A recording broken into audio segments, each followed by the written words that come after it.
Dati rin po ako, hindi pa ako Kristiyano, pag yung mga santo na yan, mga Diyos-Diyosan na yan, ay yung pinapakailaman, ay nagagalit po ako. Masakit po ang katotohanan ng totoo mong sinasamba ay hindi tunay na Diyos. Halimbawa mga kapatid, merong sunog, may sunog doon, may sunog. Tapos, malaki na yung sunog. Isang babae, proud na proud siya, nakarga yung santo ninyo. Sinabi niya, ligtas ko yung Diyos. Ang Diyos, kaya kakarga niya, yung santo ninyo. Kung Diyos niyang karga mo, dapat ikaw yung iligtas niya. Ba't siya ang niligtas mo? Di ibig sabihin, hindi po sa Diyos. Yun po ay napakasakit po ng katotohanan.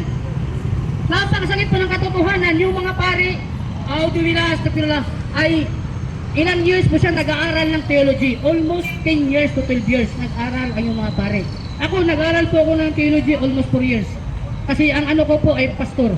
Nag-aaral sila ng 10 years ng theology, pero pambihira po, hindi po sila nakaintindi na huwag kayong magkakaroon ng ibang Diyos maliban sa akin. You shall have no other God before me. Eh bakit nagkaroon ng Diyos yung mga pare? Pinapasamba yung ano, pinapasamba yung ganito. Yun po ay napakamaling aral po. At saka po, kung tutuusin po, nagpapatay po kay Jesu Kristo na yung Diyos, ay ang mga Hudyo, mga paring Hudyo. Sila po yung nagpapatay. Tapos ngayon sabi ko, Israel. Samantalang yung mga Kristiyano doon, pinapatay sa Israel. Pinapasabog yung mga simbahan. Puro tayo Israel. Kasi nandun daw ang Diyos. Hindi po, mga kapatid. Pati po mga Muslim ay sinasaktan doon sa Israel. Hindi po ang mga Muslim ang tunay na mga terorista, kundi po ang USA. Yan ang mga terorista. Kasi mananakop sila ng ano. Sabihin na mga Muslim terorista, hindi po mga terorista mga Muslim. Ang mga Muslim po, ang kami kay tawag po sa Muslim, ay at tumatalima, sumusuko sa nag-iisang Panginoon. At tinatawag po ang reliyon na Islam, na ibig sabihin ay salam, yun po ay submission to the will of God, mga kapatid. Kaya kung tutuusin po natin mga kapatid, huwag po natin isipin na si Jesus Christ po ay Panginoon po siya. Siya po ay Diyos, hindi po sa Diyos, mga kapatid.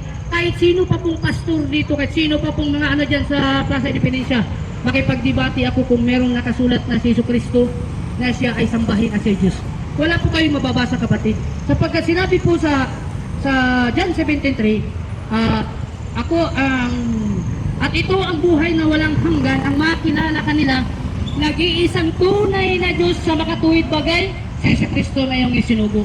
At saka meron po sa Biblia, baka sabihin nyo meron po nakasulat, sabihin ko na po, meron po sa Juan 10:30, sinabi po niya, ako at ang Ama ay iisa. It means, mga kapatid, hindi po yun singular, yun po ay plural nouns.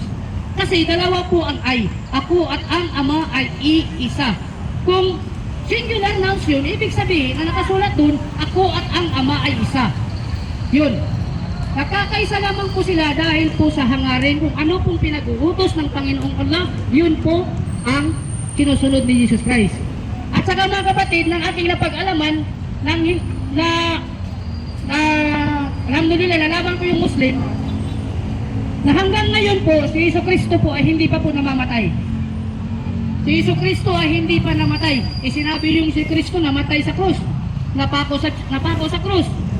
Di ibig sabihin, nakapangyarihan yung insik. Kasi nanuhilansang. Wa ba sa kapawin sa lansang? Wala, kapatid, sa buang paniniwala sa Quran, si Jesu Kristo wala pang mamatay. Ano ngayon, wala pang mamatay? Yan po ay habang nagtipon-tipon yung mga ano ni Kristo, tawag na apostolis, meron pong isang sumabi po na sinong papayag na ipamukha ko yung mukha ko sa kanya at siya ipako sa krus. Tafsir po ni Ibn Kathir. Yun po isang tafsir na sino po ang gusto ipamukha ko at yun ang ipako sa krus. Merong isang bata na sinabi niya na ako yun, kaya yun ang naipako sa krus. Si Jesu Kristo po ay hindi po naipako. Kung merong patay na nabuhay, kung merong patay na muling nabubuhay, tapos na sana ang yung kano ni yung kaso ni Ninoy Aquino, di ba? Binaril yun. Oh, kung merong patay na bumalik, bakit yung nakapatay, yung rapist, yung mga rapist, halimbawa, yung mga nang rape, bakit buhay pa sila? Bakit nandun pa sa bilipid? Kung buhay pa, kung muling mabubuhay yung namatay, sana minunto na sana yung mga yung rapist. At saka sulbad na unta ang katungkuan ka Ninoy Aquino, katong iyang kuan ang kaso. kung may kuna adyoy patay na mo balik, awa na mo, mahadlok na ang kuan, mahadlok na ang kanang nagpatay kay mahadlok siya kay kung ano